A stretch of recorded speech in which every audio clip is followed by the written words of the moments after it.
Recurring things that come out of nowhere is awesome, just like Casey's vasectomy. Hopefully we've touched on this before. I really hope that's not. It doesn't matter if they touch on it. Nothing's working anymore. Welcome to the Beacon House Podcast, recorded live in Knoxville, Tennessee.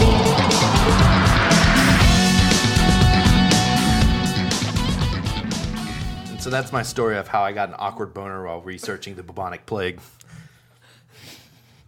Oh no. Look how hard he tried. Look how hard he tried not to do that.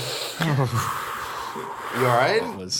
That looks like you're tearing up. That looks like it hurt you physically not to laugh at that. I was trying so hard. Was that not a good one, or was it just really good? No, it was good. I just didn't want to. As long as I want another one where it doesn't work. We still have the one where it didn't work. Oh, okay. Well, I can always just be like, Well, on that note, I'm not going to do that. You're tuning into the Beacon House Podcast, and which couldn't get much more awkward. I'm Spence. That's Casey. That's Hunter. I'm Hunter. And guys, we're very excited to have a previous co-host back, none other than Miss Jordan Shipley, who you might remember from our Turbo Nerd episode. Jordan, please introduce yourself. Hoorah. Good to be back, guys. Yeah, see, now I told you, we need a applause of some sort. That, Okay, here. Like, welcome back. No, like. I agree, actually. I feel like I deserve applause. I mean, Spencer, you know me outside of the podcast. Wouldn't you agree? I deserve applause. Not, sir. It's too late. No, that's fair. Oftentimes we don't get what we deserve, Jordan. I think that's a solid. Maybe it's time for you to learn that lesson on this podcast. What a mature response on your behalf, McCoy. Was it really? Don't worry. That's because he's an adult. He doesn't have the taste for the Emperor's New Groove or anything like that. Okay, yeah. So, y'all, I made the most awesome Emperor's New Groove reference earlier. One of the residence halls at my university had an event with live llamas, and I sent a picture to Mr. McCoy with the caption, "He's supposed to be dead!" And he didn't get it, and I had to explain it to him, and I'm never going to let him live it down. I've never seen an Emperor's New Groove. Never. Because he's a bad fucking person. How in the person. world can you not have seen that? It's incredible. It's like a really good story. See, first, I just never watched it. Yeah? That's usually how it works when people don't see something. You're a shit storyteller. You're a numbnuts. I think you're just salty, Spence. That's probably true. Hunter, how are you doing today? Oh, man. Look to somebody that might be pleasant here. Everybody else is being I'm not such ready a to be pleasant. turd bag right now. Oh. He's not ready to be pleasant. Well, what's up, guys? How are we doing? You guys, I'll go ahead and let you guys know a little secret. We recorded this episode quite a while back. Miss Shipley is actually in California right now, even though I'm sitting across from her. That's weird. This is sort of like a space-time thing. Anyway, she's away for the summer. She's going to be back later this fall. We thought we'd go ahead and record this episode so that you guys could get a taste of the magic of Jordan Shipley. Well, I'll tell you what. It's totally gonna be good. I've got one thing. I will. There's one thing I wanted to talk about with you guys. You remember, like a couple episodes ago, or now, whenever you guys are hearing this, it's going to be like a million episodes ago. But we were talking about that they had announced in April, I think it's April of 2019, going to be the Pet Sematary remake. Yeah. And I was super fucking nervous about it. I was like, I don't think they can do it. It's just so fucking good the way it is. I don't know. And I even mentioned that at work, and one of the girls at work goes, wait, they're remaking Pet Sematary? That's like my favorite movie. I was like, I feel the same way. I don't know. And then you guys had mentioned the director. I looked up his name on a list somewhere. The director was the same guy that did a movie called Starry Eyes. Which is a phenomenal horror movie. Well, I saw it. And it was on like Amazon Prime Video or something like that. And I watched it over the weekend, and it fucking floored me. I'm telling you. Have you seen it? Yeah, I'm thoroughly excited for the Pet Sematary remake. This guy doing it. Here's what I don't understand. Get right underneath that skin. When we did an episode where we talked about movies, like horror movies and stuff that we like, and like I was like, I like pretty rough stuff, and you're like, nah, not me. I'm more into like The Conjuring and that kind of. I just don't like gore porn. How the Starry Eyes was so hard for me to watch. Like my skin was crawling. Not gore porn. It was pretty gory. It's gory, but it's not trying to be gory to gross you out like Saw or Hostel or The Human Centipede. Where but it's so like every time there's blood in the movie, people are just like rolling in the blood and like they. It's hard to explain. You guys have to see it. It's definitely visceral. It's so crazy, man. It's like 300. 300 was an incredibly graphic movie, but that wasn't the main draw. I mean, it kind of started to establish the atmosphere. Yeah, I get that. I mean, Thank God somebody else out there appreciates 300. That is a kick-ass, I thought phenomenal 300 was movie. great. Who that doesn't is- like 300? Tons of people. They're all out there. I mean, it wasn't terrible, but, Zack Snyder was just a bunch of boobs and blood. And well, you totally missed the point. I mean, to be fair, I think 300 is better than Dunkirk. 300 is better than Dunkirk. You're absolutely right about that. They're both war films. They're just told in entirely different styles. 300 is an epic. It's a Greek epic. It was glorious. Yeah, Plus, Faramir was in it. And I thought Dunkirk everybody loved 300 when it came out, and then later they went, well, it's not cool to like it anymore. But I That's thought It's exactly just not what cool to happened. like Zack Snyder. it was generally pretty widely well received, I thought. Ever is- since The Watchmen came out, it's uncool to like Zack Snyder films. Well, I'll tell you this: the Watchmen movie may have been a little wonky, and I agree. It was a tad off-putting, but the soundtrack was fucking amazing. Just something I'm throwing out there. You know what else was amazing? The soundtrack to Dunkirk. Up top. Absolutely. Best 300, friends. Wait, 300 you being was... serious? Well, no, I'm totally serious. There was a soundtrack to Dunkirk. Yeah. Okay. Anyway, sorry. So you said 300 was Must have been an good. epic Greek... What did you say? An it's a epic? Greek epic. Greek It's a epic, war yes. epic. Dunkirk was an epic failure. Zing! I'm not gonna bite. I'm not gonna bite for that I don't one. know. I feel like he had to. I feel like he had to work a little too hard to set that one up for it to actually be. No, I didn't. I got there like 5 times, but I was spoken over. If that was a fish lure and he was trying to bait me with that, it would be the most obvious. Like, it's just the ball, the white ball with the red top, and I'm like, it's good, but I'm not falling. No, the reason you can see the lure is because the hook is in your lip, bitch. Jesus. Well, looks like you're done. God. I was going to try not to cuss this episode, too. God. Well, anyway, What will your Bible group think? Oh, they don't listen.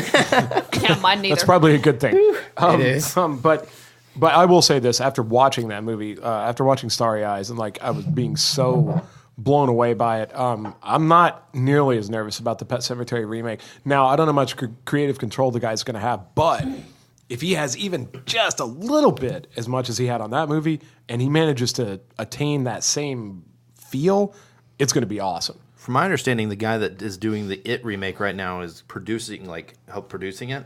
So he's going to have a little hand, say into the creative aspect of it. And then also Stephen King is said to be helping with the screenplay. Or at least, helping where they need help, trying to fit certain stuff I hope in. that doesn't fuck it up. See, that's See what I mean? concerning Like, to me because that Stephen almost King might make it kind of stupid, Stephen King helped with the It remake.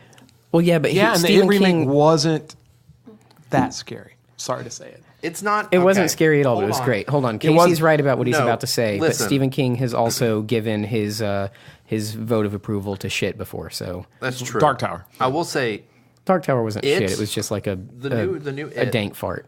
is not supposed to be scary to us as adults. Because in the first it's all about them as children and what scares them as children. Clowns, germs, werewolves, Sure. like that kind of scary stuff. So I'm sure if you took a kid to go see the new It movie, they'd be terrified. I think the second part is what's going to get to us. I thought it was a good story and it was a good movie, but like it's a movie that's all about fears and it wasn't scary. It turned out to be a movie about phobias that was dressed up like Stranger Things. Yeah. And I'm not shitting on it. It was effective. I Unlike thought it was about way better than the TV series. it was 100% Way better. better. 100% better than TV series. I totally agree. I'm just saying, as far as movies that like, I don't know. I watched Starry Eyes and it blew me away. I could not believe like how creepy and terrifying and awful it was. And I had to leave after that real late to like go to Walmart or something. And it was super creepy, like walking out to the car. And that is exactly the feeling I want to get from a horror movie. I want it to sort of twist my world up a little bit, I have an admittedly low tolerance for horror, because I haven't watched a whole lot of it yet. But the one movie that I can think of that did that to me was The Mothman Prophecies. Oh, yes. That's a good one. That's a messed up movie, but oh my gosh, it is so good. So I want to hear more about your experience with that, but you've just real quick.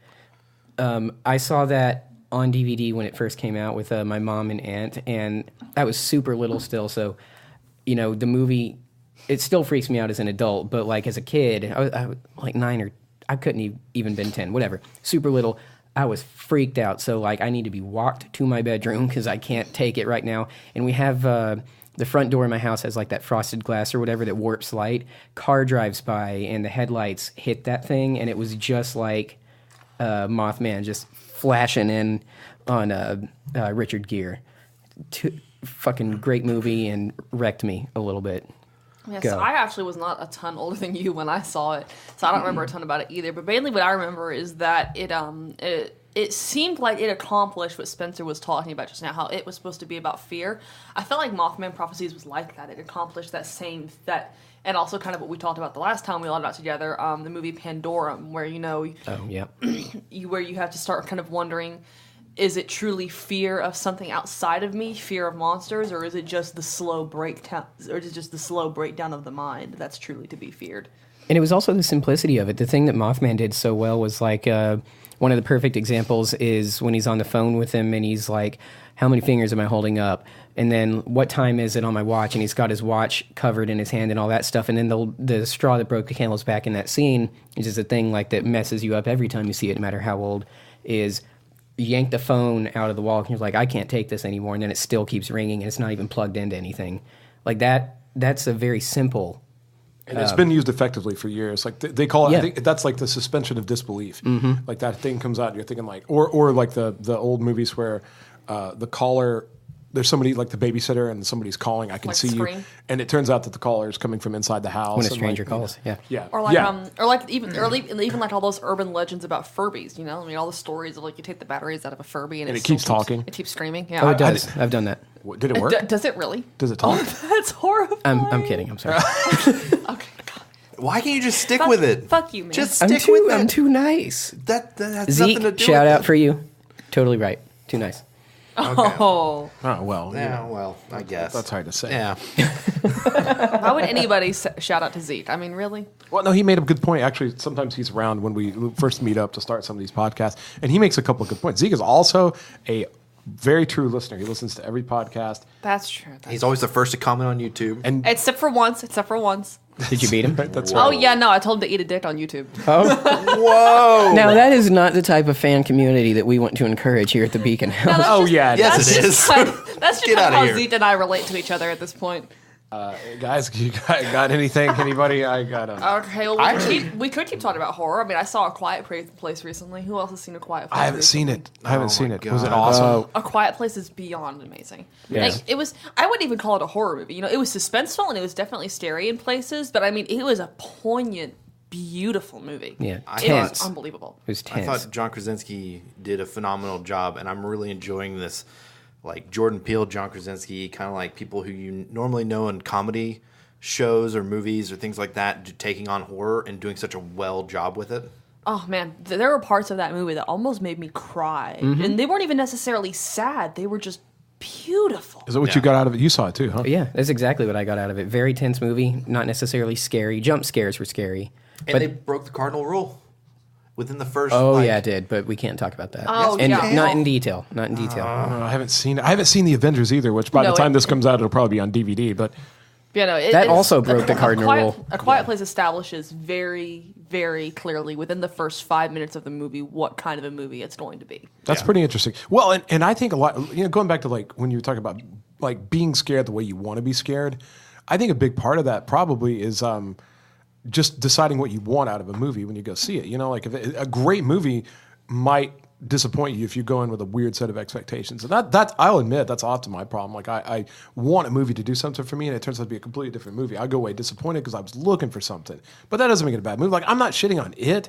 It was great. And they managed to make a Stephen King movie that didn't suck. Which to me was a monumental Fucking achievement. miracle. A miracle. Because lately his work has been so bastardized and it never gets translated right. They did a good job. Yeah, unless it was Darabont, you really were at a 50-50 on whether or not it'd be awful. Yeah. That's And right. like- I thought Bill Skarsgård Pennywise was just phenomenal. Like he did that old school clown justice. And I know Tim Curry, a lot of Tim Curry fans out there. Tim Curry was great, but Tim Curry was also kind of like Tim Curry. Well, he's like that old smoker Bozo. clown, Bozo the clown. He's like, "Hey kid, you want to come down to the sewer?" Yeah. And Yeah, I like feel the Simpsons clown. Pennywise was more of an actual like clown to lure kids, like one that a kid would actually be like, "Oh, that's just a nice clown." Like he's Well, so and with soft-spoken. Tim Curry, you get the same thing with Tim Curry that you get with like Christopher Walken, the same thing that you get with like Jack Nicholson. You just get that guy. Yeah. And Jim Carrey. they just overpower the character, and you pay to have that guy in your movie because it's going to attract people. It's not necessarily going to be a good representation of the character. You know what I mean? So like Tim Curry's Pennywise was probably mediocre, but Tim Curry's performance in just about anything is untouchable. Yeah. It's just not necessarily. Clue. We'll get, oh my God, I could do a whole. Flames on the side of my face, heaving breaths. I hate that you know that because that makes it so hard to hate you. So, anyways. There's a good one. Jordan and I were having a conversation one day about, she had been on the college campus and she had seen, I don't want to say necessarily what the subject was because I don't want to get into like us taking sides or this is stupid or that's stupid, but there was a kind of a hot button issue and it was on campus and there was a protest of sorts going on. You know what I'm saying? Yeah, some fairly graphic, offensive very imagery. graphic, offensive imagery, and it was. We can only assume that it was intended for a good thing. Like somebody was trying to protest against something, but they were doing it in such a way that they had like this massive like display, and it was just super graphic and gory. Yeah, like I was avoiding the main walkway through campus and going up through the library. And just like, about anybody, I didn't want to look at it. Yeah, just about anybody who's been on campus ever knows what we're talking about. Again, we don't want to even want to bring up an issue to give any kind of traction to it. That's totally not what this podcast is about. That's not at all what this podcast is about. But the question I think that you could pull out of that is. It's okay. I think it's okay to stand up for things and to have feelings and beliefs and stuff. Like, don't do this or do this, and it's okay to go out and try to like express yourself. I think if you don't, you're dead in the water. If you don't find some way to express yourself, you're screwed. But where's the line? Like, where do you guys think the line is on what's an offensive protest and what's like something that you're actually maybe making a difference? And hold on, real quick, I want you to actually go first because you had a lot to say about it the day we were talking about it. Well, I think it's so tough to draw the line because it totally depends on your audience and who you're talking to and in what context you're talking. Like in this particular context, the example that you're using, given the public setting and the incredible sensitivity of the issue that they were discussing, I thought it was an incredibly, just unbelievably poor way of handling it. But I heard a story recently of there had been this one college campus where, and this was several years ago, it was during, I think, one of the heights of one of the Israeli-Palestinian conflicts, where basically an entire dormitory woke up and found posters that have been posted on their dorm doors saying you have until such and such time to move your belongings out of the dorm and anything that you leave behind will be destroyed and the dorm will be burned down. It was reminiscent of the notices that at the time the Israeli military was handing out to Palestinian residents. And you could argue that it was a very tasteless way of handling the situation, especially given that one of the students with the poster on their door was the president of the campus Jewish organization. But you can't deny it was unbelievably effective, incredibly effective. So it was effective, but where does the need for an effective means, where does that meat taste and where does it, what? I think you could, it probably depends a lot on, there's something to be said for awareness, but you also have to ask how many people you're convincing. Like in this specific example that I just cited, I think, the fact that one of the students who wasn't targeted, I don't want to say targeted isn't the word, but one of the students who was affected by this protest was Jewish, that adds a new layer of context, which may kind of change how you would answer that question. That's true. That is 100% true. And I'm not Jewish, so regardless of how say I were 100% pro-Israeli, and if I woke up to find a sign like that on my door, I would be upset. But not in the same way that a Jewish person would be upset. Sure. There might be an element that adds almost an element of personal threat to it. Yeah, and I think there's a point where if you're just going out and trying to be shocking, you're going to dissuade just as many people as you convince. Oh, absolutely. Anybody with a brain is going to look at stuff like that, like a radical, offensive protest, and they're going to go, "Get away from me! I'm getting out of here. I don't want to see this." And they're never going to get the message, or you may even worse, you may turn them the opposite way, and every time they see that in the future, they may think, well, those people are stupid, and I don't do that. And yeah, I know my grandfather. He is, and I don't want to say which side because again, we don't want to get too much into this, but I know that he leans. he votes overwhelmingly along one side of the political spectrum, not because he really agrees with what they believe in, but because he despises the way the other side presents themselves so often. So somebody's been so obnoxious to him that he's ready to just go, you know what, screw it, I'm just going to vote the other way because I don't want to be associated with those people. Like, what do you guys think? Honestly, I think the point at which you cross a line is when you go for shock value only, and especially in a public forum like that. That's what art is for. It's visual. There's photography, there's fiction, there's essays.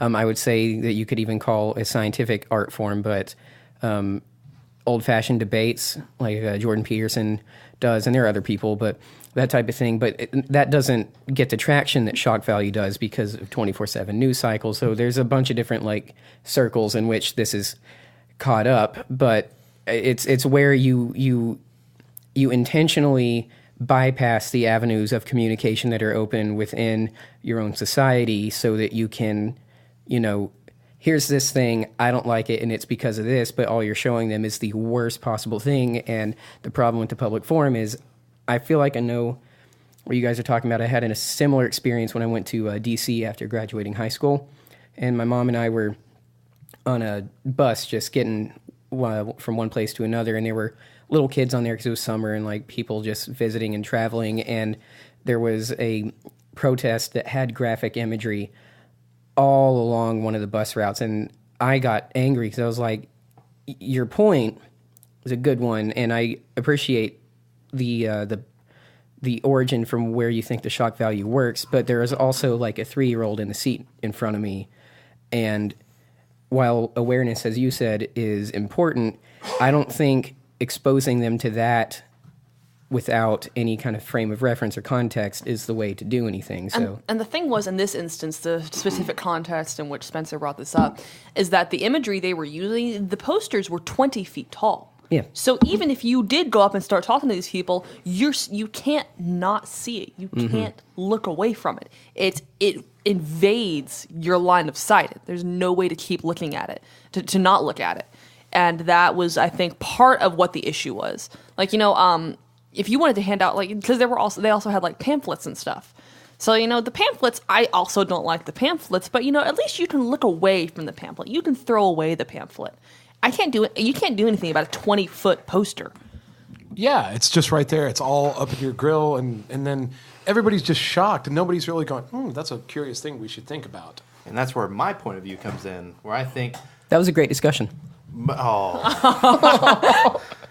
Anyways, I think today's protests are completely pointless and only give ammunition to the opposing side. Because all of them? You've not seen an intelligent protest ever? I've seen intelligent protests, yes. But the ones that are, I guess, covered more widely all over Facebook, Twitter, sure. Things that people smashing up a Starbucks to prove their point, people, grabbing tiki torches. It doesn't. You're doing nothing but giving the opposing side more ammunition. Or you just commit a bunch of crime. Do you remember all those groups that were like protesting like some like racism or whatever in certain parts of the country, and instead they just like literally rioted the whole town and broke all the shop windows and like hurt independent business owners. All these people who mom and pop shops, they looted their own town.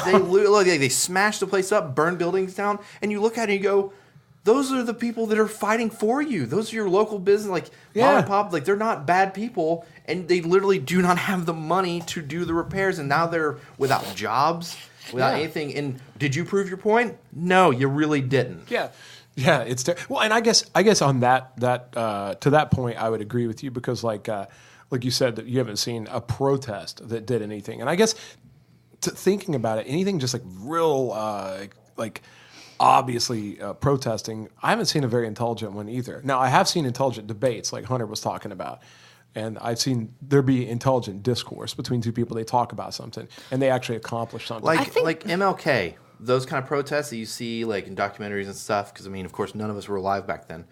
But thank you for acknowledging that. Spencer might have been, but I'm not sure. He was just a budding teenager. Leave him alone. I was not. Oh. But his protests... They feel like I came over on like the Santa Maria, Did you? Piss off. I thought it was the Mayflower. I'll throw a tea party in your ass. Did my I don't know what that means. I mean, if you're not doing anything like So I feel like Martin Luther King, Will it be herbal? in his protests, that's the way you're supposed to protest. you're correct. I feel like this Prove your point. Don't be aggressive. Don't smash stuff. Don't threaten people. Don't carry weapons. If you're going to protest, what's the point of weapons? I know people are like, well, to defend myself from the opposing side. Let the opposing side make themselves look bad by being the only ones that come with weapons. Yeah, I mean, like Tiananmen Square. You know, Tiananmen Square, as tragic and horrible as some of the things that happened that day were, it would not have even remotely the power that it did if the students had come armed with bazookas. Right. Assuming they could get their hands on bazookas. But I mean, very recently, I can't remember, this sounds so terrible, but I can't remember exactly what it was the issue he was protesting about. I want to say it was something related to the refugee issue. But I mean, very recently, we had a civil rights lawyer set himself on fire. Just like, as tragic and horrible as it is that he felt the need to do that. I mean, that's effective. I don't see. And I think it may be vandalizing. Yeah, I think it may be as an a form of internet protest. issue because you can get yourself into these echo chambers where everybody's talking, everybody's riling each other up to the point where it can feel like that's acceptable. And and it's so much more difficult to control these massive movements now, like the one you were just talking about. It was like, the part of the problem with these movements is that they're because of the internet, they get so out of hand to the point where maybe the people who started it had good intentions and were very reasonable people, but then it just gets out of hand. And it's usually just one or two people, but they make that side look bad by being the first one to throw something. And the media focuses on them. Like the media finds like 2 or 3 inflammatory Twitter posts from some fucktard with like 12 followers, and then you'll have big outlets like CNN and BuzzFeed and Fox News all talking about, oh my gosh, there's so much outrage. And it's like the Red Cup thing with Starbucks a couple of years ago. I heard more people complaining about the hypothetical Christians complaining about red cups than I heard Christians complaining about red cups. And can I?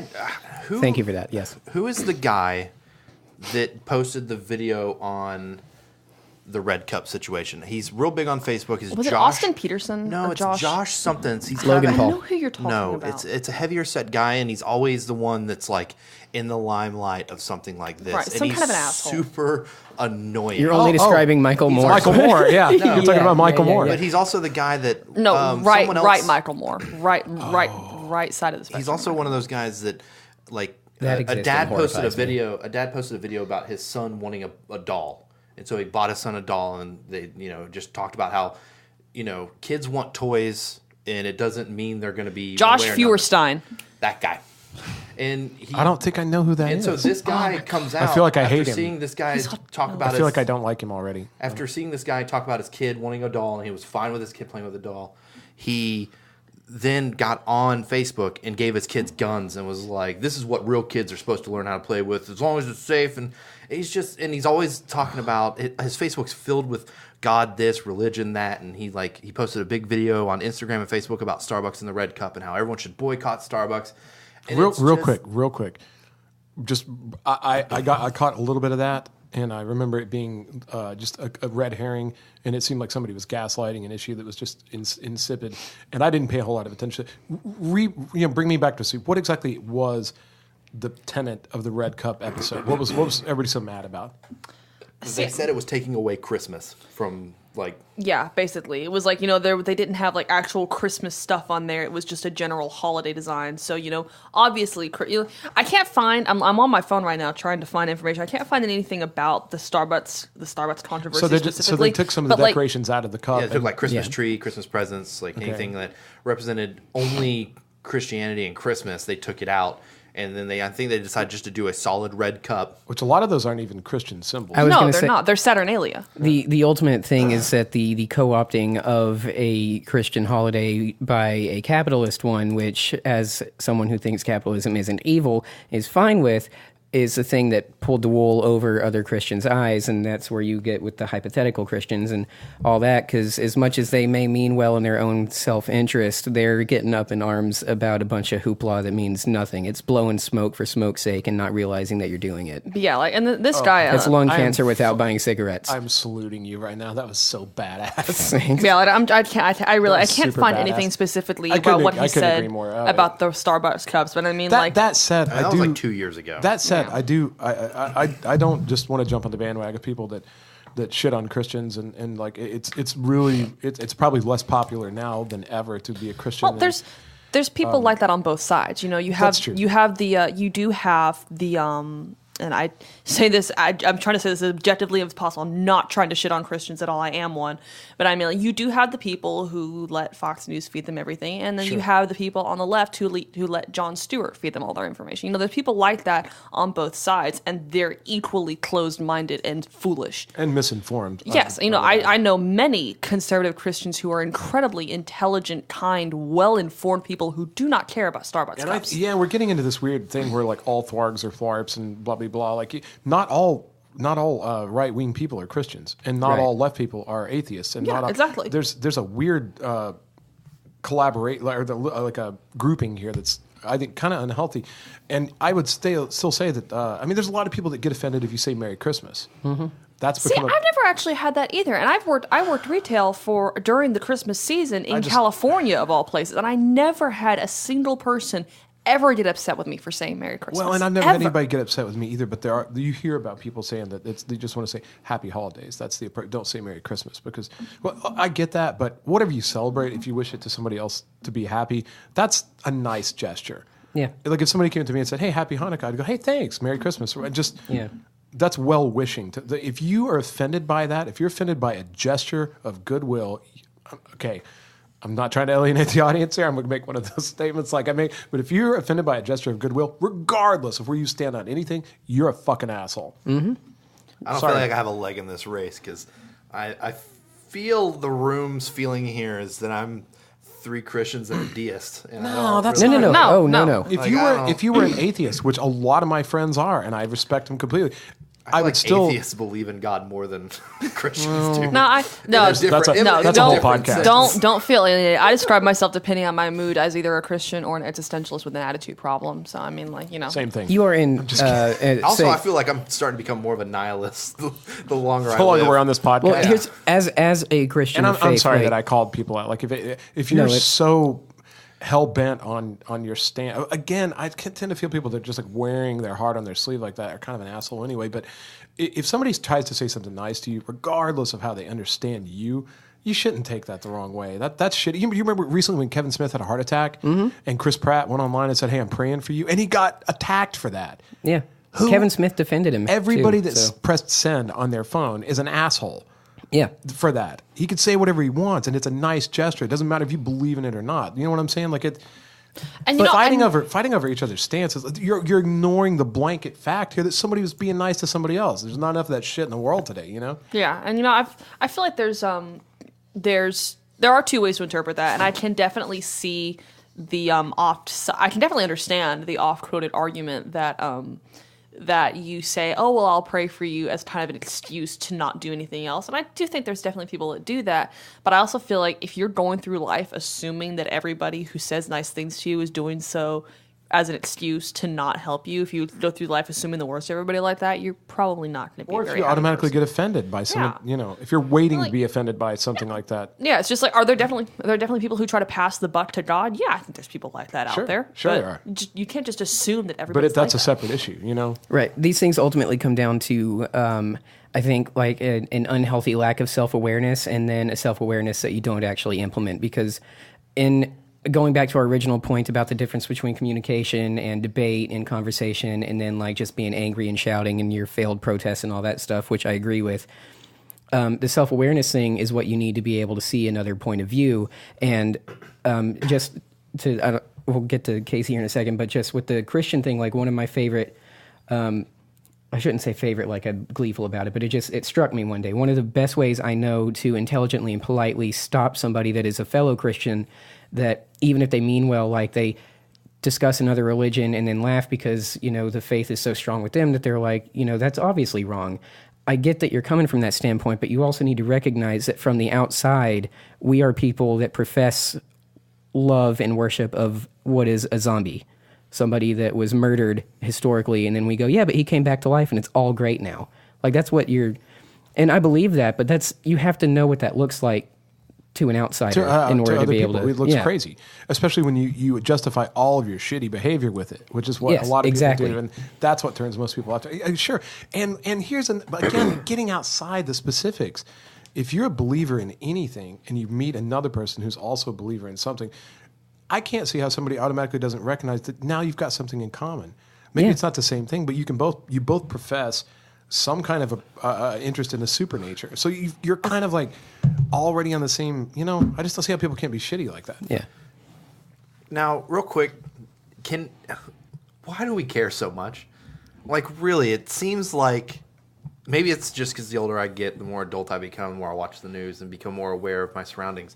But it seems like people care way too damn much nowadays to get mad about something so petty. It's like the Red Cup going back to that. Red Cup in wishing people happy holidays and things like that, where if you have to worry about what else someone else believes in, whatever happened to mind your own fucking business? Don't talk about sex, politics, money, and religion at the dinner table. Yeah, but those are all the best things. They're great subjects. That's fine, but if what I feel like is that you don't talk about those things with immature people. Most of my friends circle. That's a good point, but sometimes you don't have a choice. Yeah. They're just around you, and you go, "Hey," and they bring it up to you, and then you have to.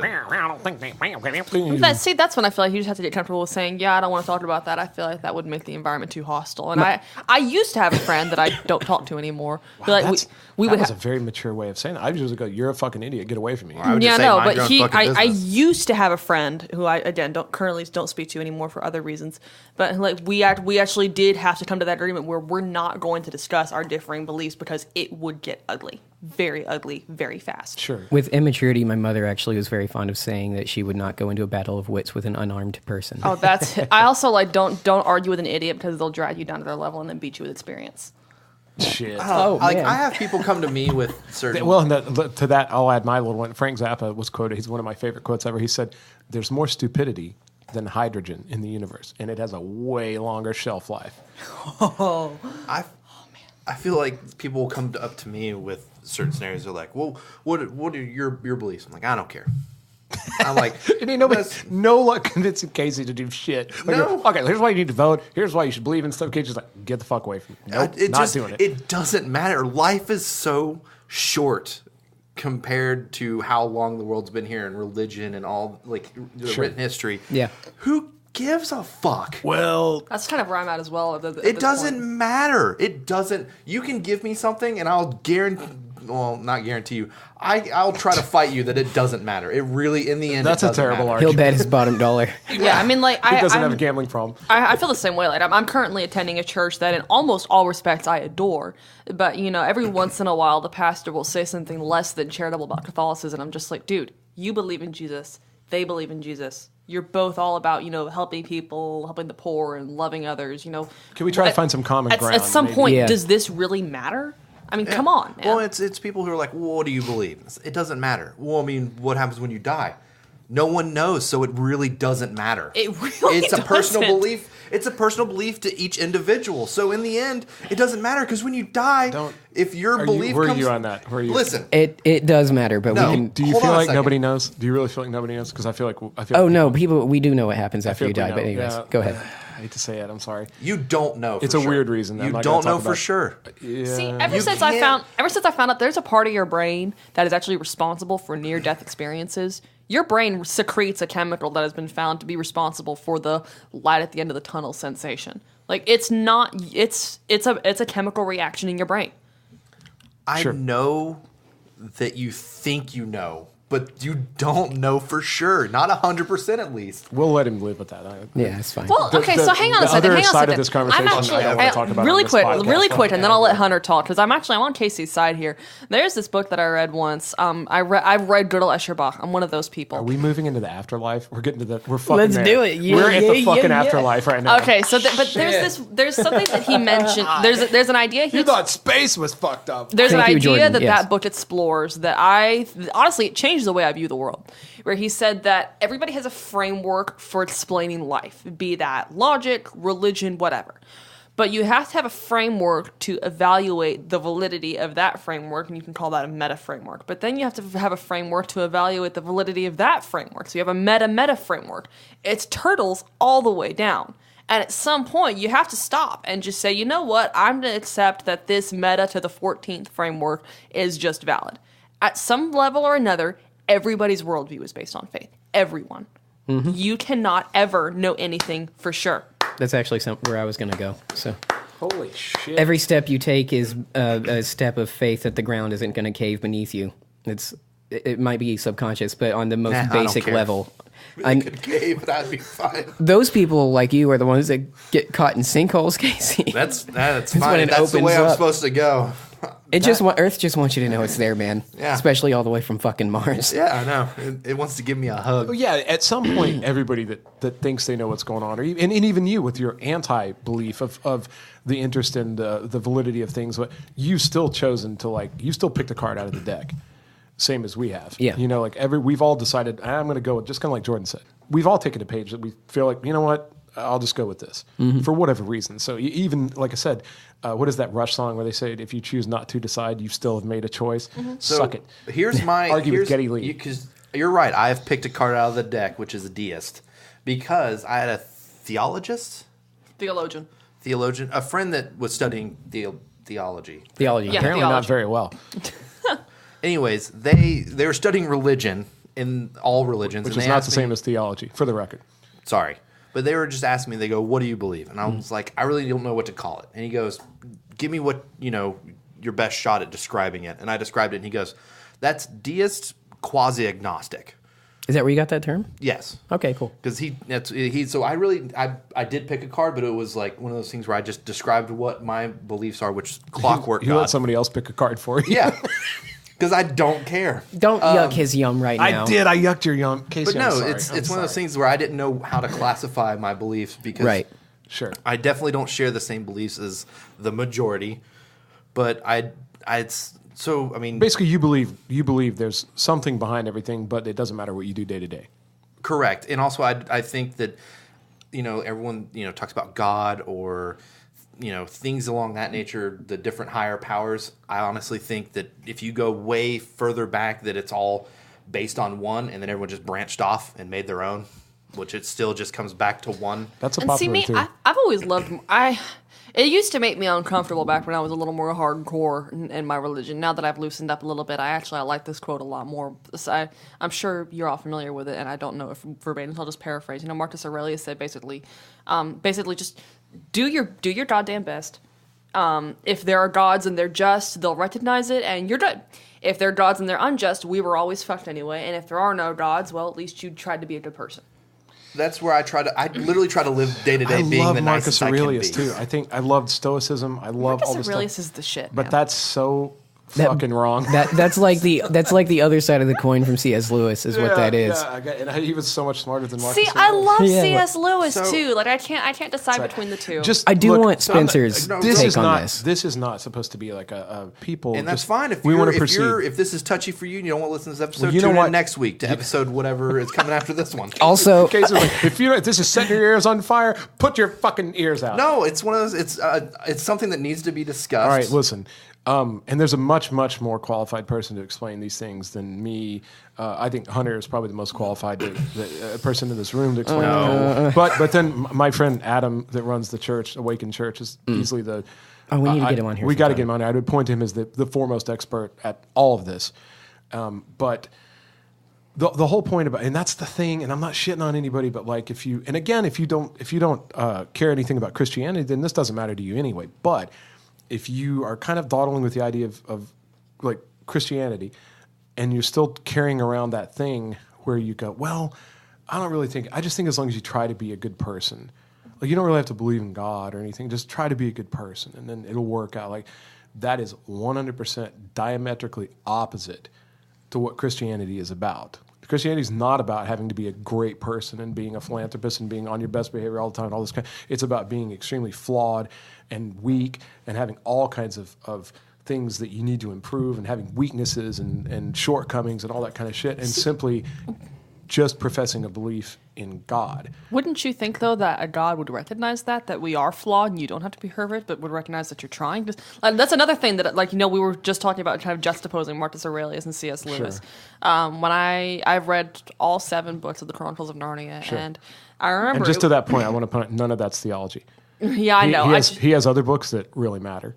But yeah, honestly, if somebody wanted to add the collective works of C.S. Lewis to the Bible, I'd be down for that. No. But one of my favorite parts of the entire Chronicles of Narnia is in the last battle. And again, I don't know how theologically sound this is, but it just struck me. It struck me where Narnia has ended. It's basically the Narnia metaphor for the Book of Revelation, and there's this one character who had always been from the neighboring country of Calormen. Maybe just a tiny little bit of racism there. There was always the predatory neighboring massive Middle Eastern brown people country. So maybe just a tiny little bit of a product of their times. But anyway, they always worshipped this god named Tash. And anyway, at the end, you've really got it down. I read the entire series 6 times.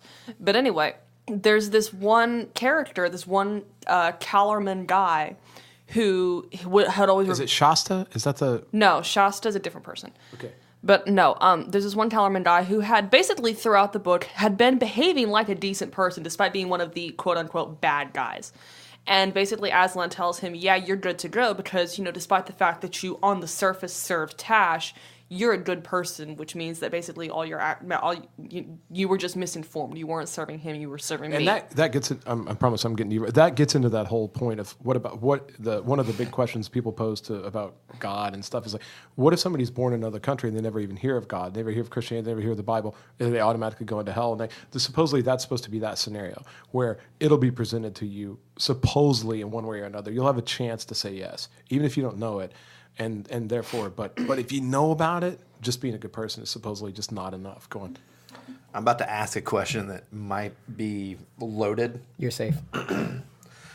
Okay, thank you. Hunter He's says I'm safe. fast. He's so fucking fast. What is everyone in this room's personal belief on the Bible? Great handbook for life. I do think that probably a lot of the people that wrote it were very much in contact with, very much in tune with whatever kind of a god there is. They were smart people, basically. I'm not as hardcore about it as some people are. I'm very open to the idea of Genesis being mostly figurative, particularly the creation story. I will absolutely question Paul or James or whatever, absolutely up one side and down the other. I think I once heard a theory about the Book of Job that I absolutely love, that the Book of Job was originally just the part where Job screams out to God, what the hell is wrong with this stupid world? And that the rest of it was just added to make it a little less subversive. So, yeah, I feel it's important, but, I always like the Quaker perspective that the light inside is what's more important. Okay.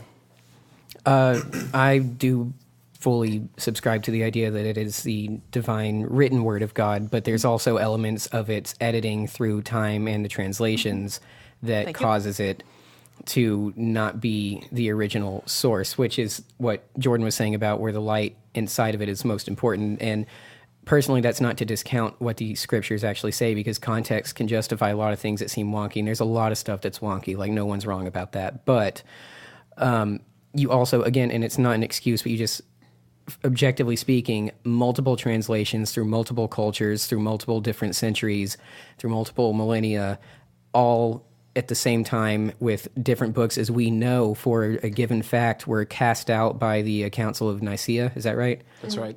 And that was man at that point taking what was considered to be the complete written work of God and deciding to edit it. So we already have a flawed book as far as the original narrative and completion, but what's there is what's meant to be there, is how I see it.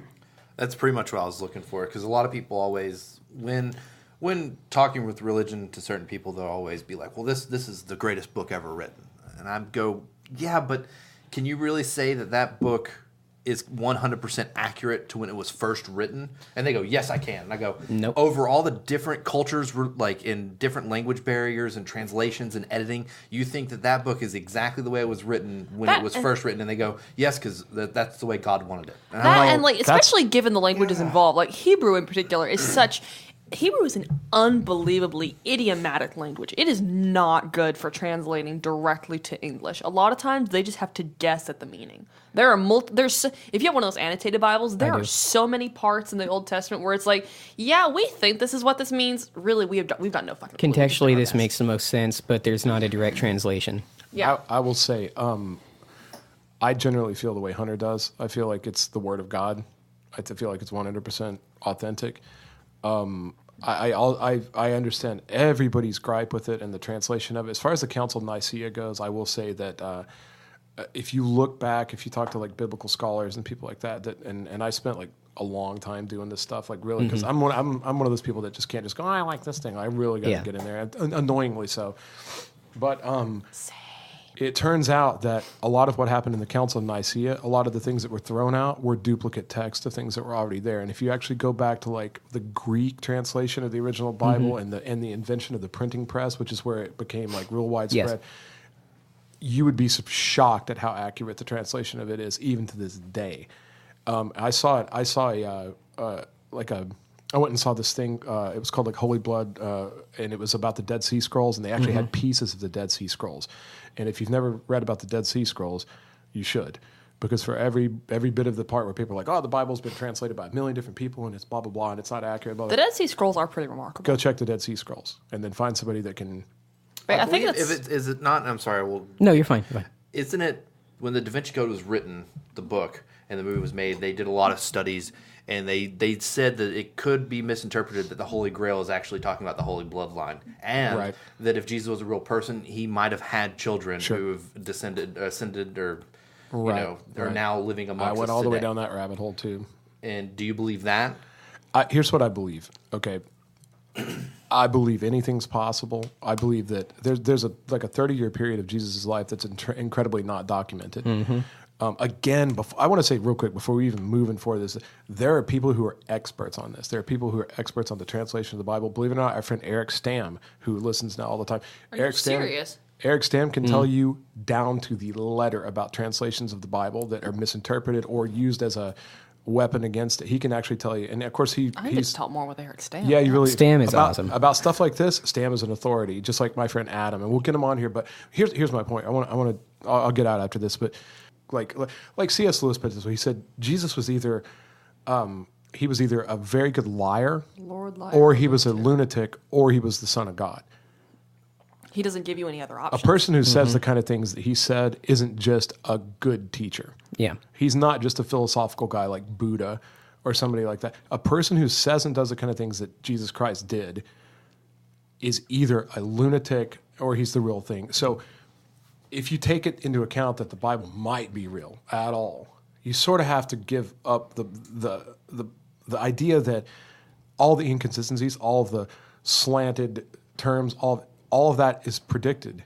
And it's meant to reach intelligent people that can talk in metaphor. It's meant to reach simple people that really need to believe in 7 days everything was created and they don't know what an epoch or millennium is or any of that kind of shit.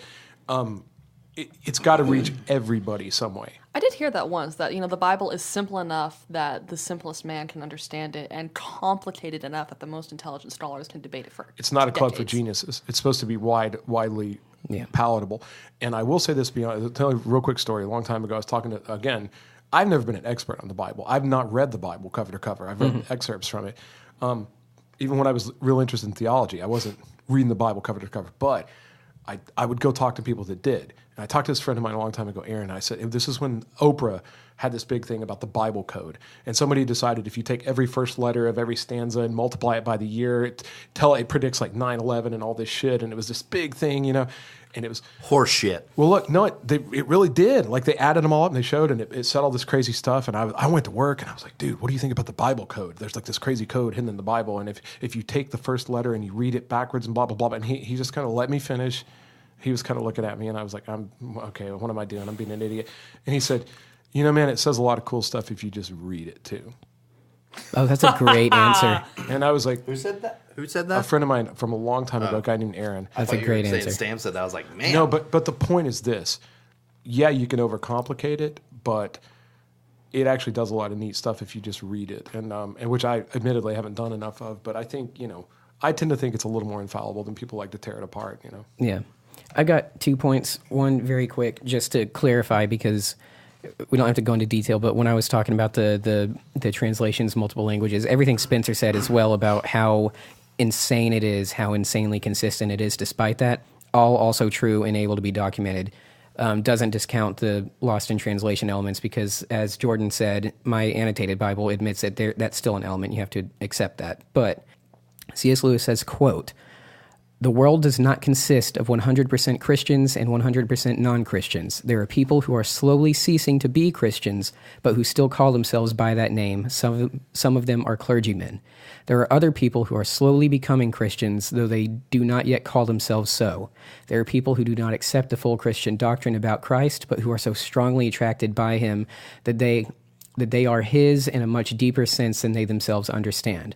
There are people in other religions who are being led by God's secret influence to concentrate on those parts of their religion which are in agreement with Christianity and who thus belong to Christ without knowing it," end quote. That was way bigger than the one I thought you were going to say. Oh, no, say. sorry. But that's the ultimate difference in like a log line, like how you would sell this is the idea for the movie of that quote and the difference between good person and Christian person, the point of the thing at least. Again, none of us are here to badger anybody. Believe what you believe, but this is just the point. And in full disclosure, I have a lot of friends that are atheists. Yes, and they're some of the most brilliant. Same. I mean, completely methodical and critical-minded people that I know, and I actually prefer their company to a lot of people that are just blindly kind of following a thing. Right, but either way, it's all good. I want to say that no matter what you believe, it's all good. Don't be afraid to look at different things. That's kind of, don't let atheism or Christianity or anything run you off. Try to be open-minded and see how you feel about stuff. The C.S. Lewis quote I thought you were going to say, is it transformation? It was a short one. And he just said, if you're looking for a faith to make you comfortable, I certainly do not suggest Christianity. Oh, no, yeah, I love that quote. Because I did not pick Christianity to be comfortable. If you pick Christianity, you're in for it. You've got a lot of work to do. Because if you just want to be comfortable, just get a bottle of wine. And I'm paraphrasing. But. That was a big block of text that came from another point that he had, probably shorter I should have said, which is essentially being a good person is obviously good, but the difference is that Christianity, as a Christian person, you are supposed to be transformed. It is a transformative experience. You're not just a good person. You have to believe there's in this something thing. different about you that happens. Right. Go, Casey, please. Everybody's picking quotes, so I wanted to grab my favorite. Go for it. Which it won't surprise any of you who it comes from, and Spencer will probably know who it is from. Carrot Top is underrated. No.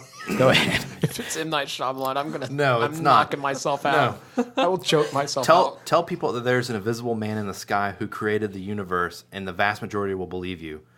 Tell them that the paint is wet, and they have to touch it to be sure. George Carlin.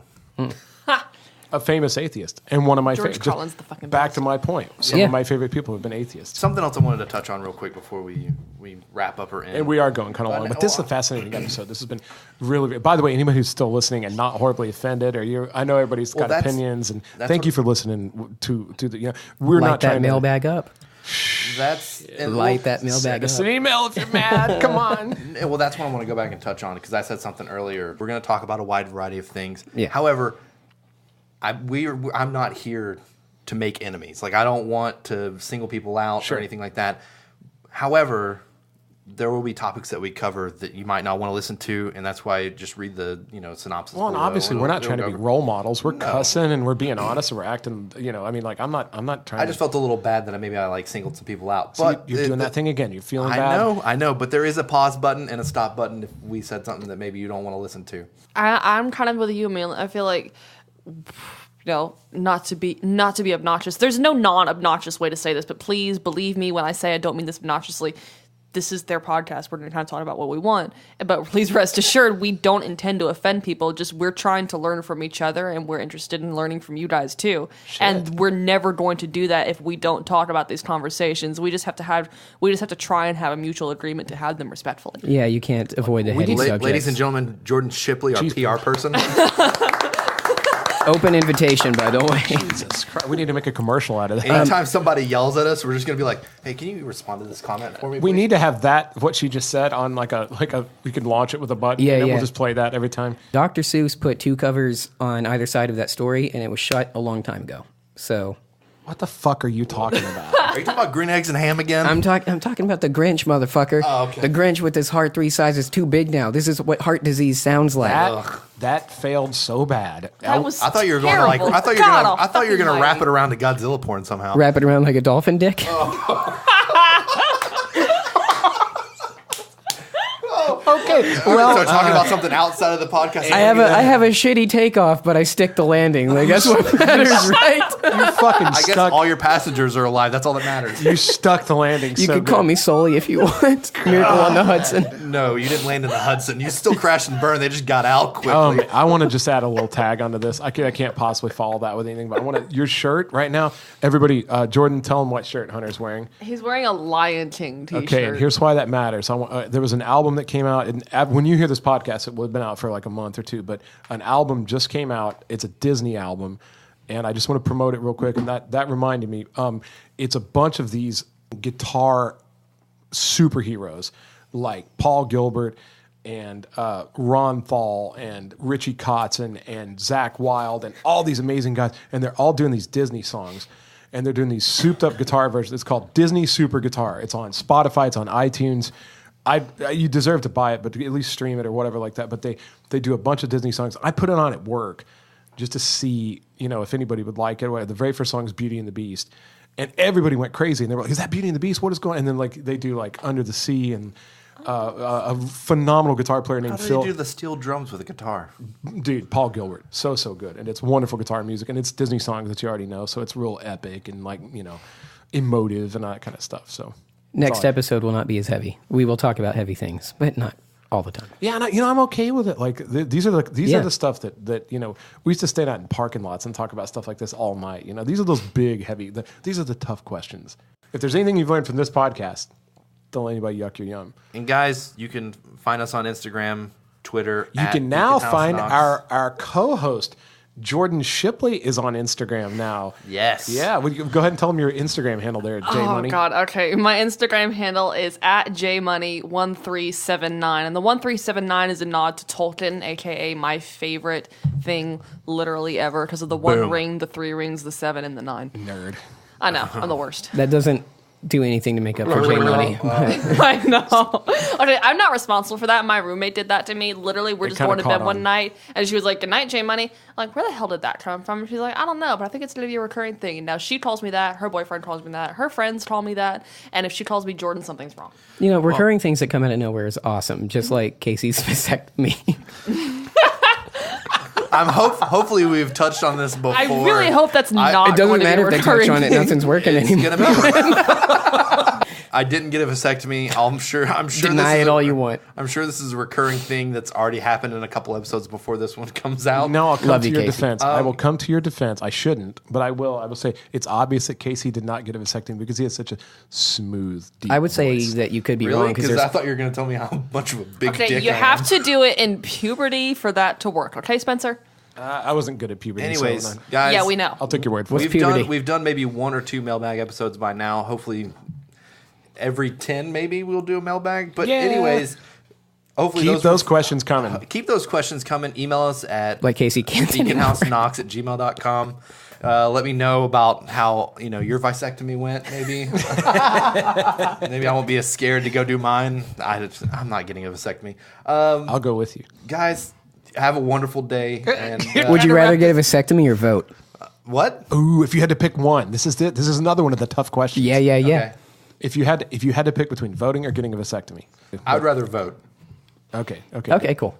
That's good. At least I know something's, you know. What if the only person on the entire docket was Donald Trump? I mean, it doesn't matter anyways. Shit. Voting doesn't matter. That said. Okay, I think we're about much. Go ahead, and Jordan, and say bye to everybody. You're going to be gone for a couple months. Bye. Okay, Bye, bye-bye. J-Money. Anything you would like for us to maybe talk about while you're gone? Can you give us any, like, moving forward, anything you would like to hear us address in your absence? I don't know. You can talk about how much you miss me. That's always good. We can do that. Sure, we'll get right on that. Anyway, well, thanks for tuning into the Beacon House podcast. And I've been Spence. That's Spencer. I'm Hunter. That's J-Money. And that's Hunter. And I'm Casey. And I guess that's the end of the show. Bye, hotties. See you in Hell, McCoy. Oh, my.